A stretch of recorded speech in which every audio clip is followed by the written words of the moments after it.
আর এই গ্রামের মানুষদের ভয় দেখানো যাবে না। আচ্ছা, কারণ গায়ের জোর খাটানা ভারী অন্যায়। আমি কথা দিল এক থেকে লাঠি আমরা গাছ লাগাতে খুঁজি হিসেবে মখনি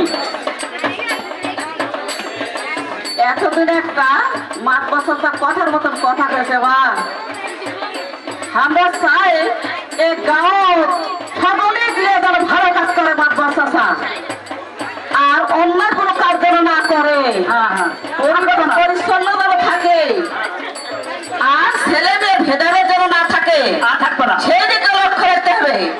আর পরিষ্কার পরিচ্ছন্ন থাকা লাগবে, সেই দিকে লক্ষ্য রাখতে হবে। ঠিক আছে মা, আমি আজকে আমার ভুল আমি বুঝতে পারিছি। আমি কথা দিল আমি আর কোনোদিন একাই কোনো সিদ্ধান্তে কামত দিব না। সকল অন্যের বিচার আমি করব। আর ওই গ্রামের ছেলে মেয়েদের সবাই সবখানে সমান সুযোগ সুবিধা দেব।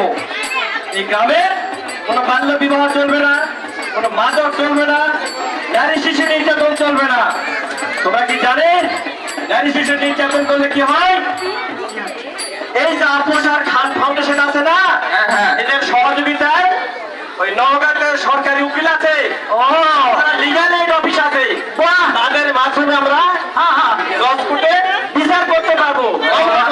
আচ্ছা আচ্ছা, সে মামলার ভার, গরিব দুঃখী মামলার ভার বহন করে বাংলাদেশ সরকার, অর্থাৎ গরিবের মামলার ব্যয় বাংলাদেশ সরকার ব্যয়।